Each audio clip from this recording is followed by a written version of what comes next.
she painted this as a background to show his ancestry. Yep, it's a good painting, I think. If they want to see what Korea was like in color, they should see my collection. Korea Society in New York wanted to have exhibition focusing on Korean hat. There are some people who collect the things and who wants to be so possessive, they do not want to show it to somebody else. I am the person who says, I like to show to other people as much as I can. And as you can see, I have tried to pack as much as I can. But since carrying the things from here to Greenwich is not such a long trip, I think this is probably enough. But this collection of all the paintings by a few Western artists are disappearing. And I'd like to just get it together and then give an opportunity to the people to see what Korea was like or Koreans were like in 1920s and 1930s. It's wooden block print. There was no Western written material on Korea before 1880 or around that time. And you can buy for sometimes $50, sometimes $250. But again, these are disappearing because the children who have inherited it says, I don't want to keep it. So they are disposing them in the internet. When the country finally signed a treaty with the United States in 1882 and opened the door to America, they are one of the first Western countries, then people began to come to Korea. And then they began to draw paintings, later on take pictures and write books on Korea. When I got into collecting old books and got to know Elizabeth Keith and read her books, translated those books, that changed my life. That I did not plan. It was not the result of any decision-making in a grand scale. It just happened. One thing led to another one.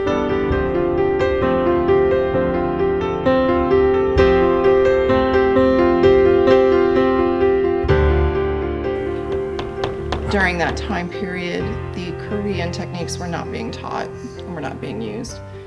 So a lot of the artists were training in Japan, and the style is reflected in that.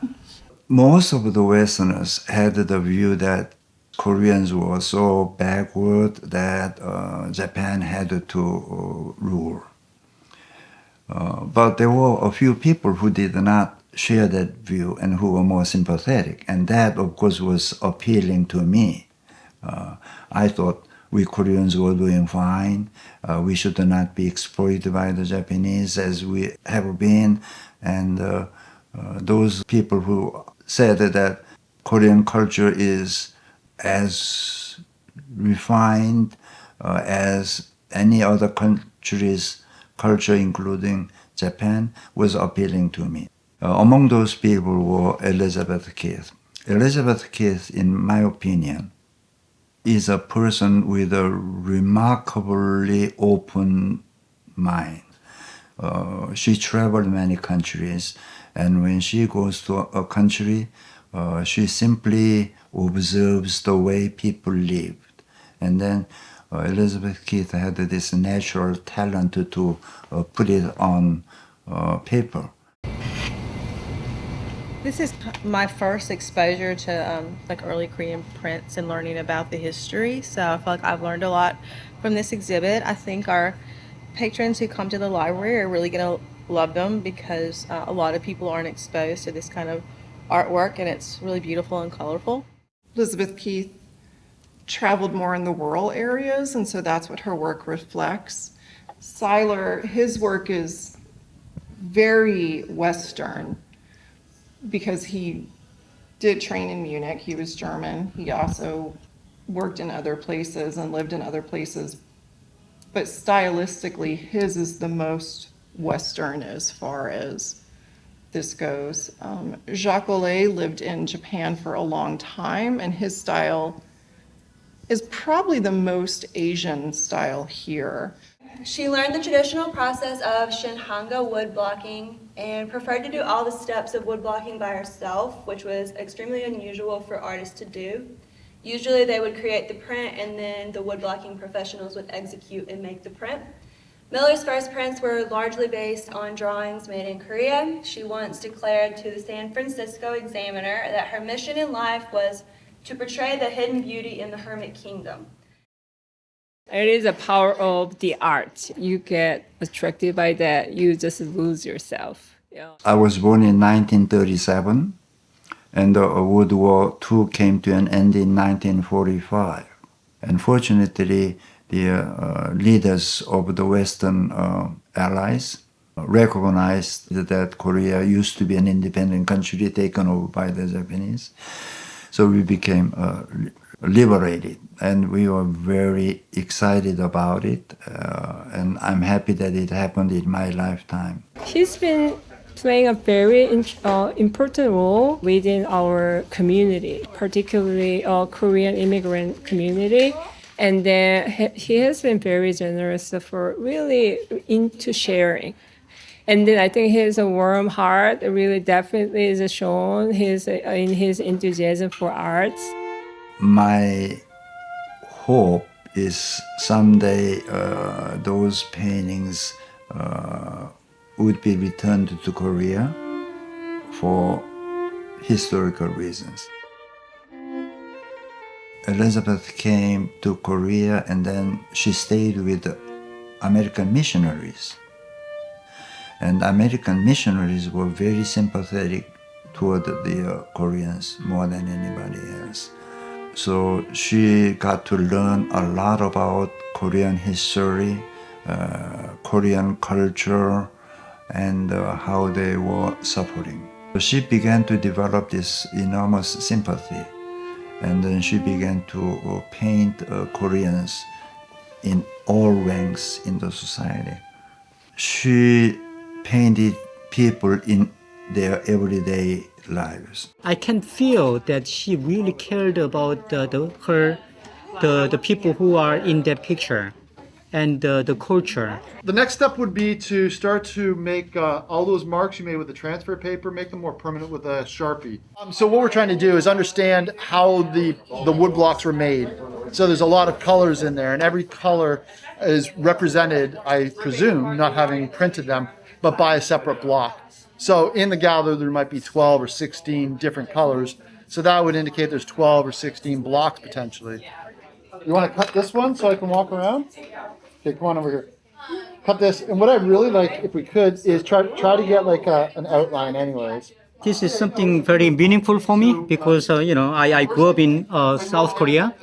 I came here, when I was 12 years old. But, those 12 years that I lived in Korea, I did experience actually living in some of the culture and exhibition the drawings and the pictures, what they represent. Because, like the wedding scene, things like that, I remember when I was a little boy, going to those kind of wedding and, being so excited about it because you get goodies and a lot of yummy food and things like that. And everybody's happy, These all have slightly different bevels, so you're going to feel where that starts cutting. Koreans were second-class citizens, and they were, to simply put, discriminated by the Japanese.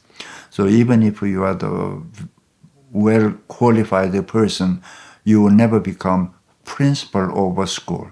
You will become vice principal of a school in your life, but not principal.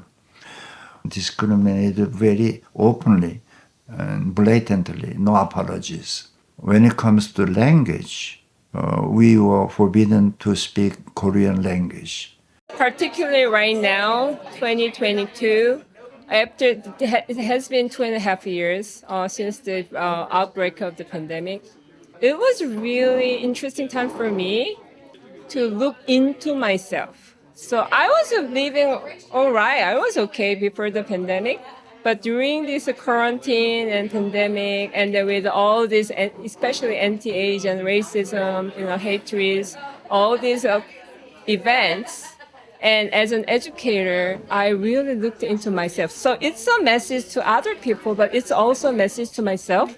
Why do we have to get exposed to other people's cultures, life values, and different worldviews to live together, to appreciate other people's cultures, and then really deepen our understanding of other people's, and then toward the harmony. When the Korean War broke out, it was unexpected, and the South Korean government or South Korean people were unprepared. We constantly talked about unifying the country, but we did not think in terms of a full-scale war so close. But one day, we began to hear the gun sound. City of Seoul is only about 30-some 5 miles from 38th parallel. At that time, we thought 38th parallel was way and way up north somewhere, but it is not. The distance is now what you can travel in about 20 minutes. So I finally managed to go to Busan and then stay with my second oldest sister, with whom I fled to Daegu, because by that time she came down to Busan. We stayed with them, and I attended the refugee camp school at Songdo. Anyway, and then we moved back to Seoul again, some disruption, so education was not very peaceful. But what can you do? That's the war. You study as well as you can. Dr. Song is very special beyond his time. I said, wow, yeah, he knew that this is going to be very valuable, the printings and the artwork. And he collected like a decade ago. And knowing that, he had a really good insight into what kind of value it's going to bring. Long time ago, probably, when Koreans were poor and Korean culture wasn't well known throughout the world, nobody really cared, right? But things become valuable when people find out about their culture and their history. This is a huge collection, and it requires a lot of energy, a lot of actually financial support as well, a lot of enthusiasm.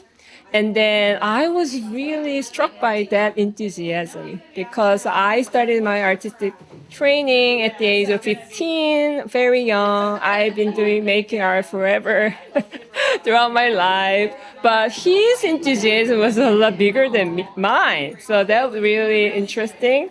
And then I have a big appreciation of that. Just about when I was graduating from college, at that time, there wasn't any job for college graduates. And my incremental thinking was then, I have to get better educated. To get a better education, I have to go to another country. And of course, America was the first choice. So I said, okay, I'm coming. So I came to the United States. Since I was from Korea, regardless of the number of years I have lived and taught in the United States, still in the deep psyche of mine was Korea. So I always thought about Korea. Every time you meet somebody, they say, oh, where are you from? I cannot say I came from Athens, Georgia. I cannot say I came from Philadelphia, Pennsylvania. I say I was born and raised in Korea. So that's my root. So I was interested in the issue as to what other people know about Korea, what do they think about me as a Korean. I think I'm very lucky in that the decisions I made along the way turned out to be a good decision.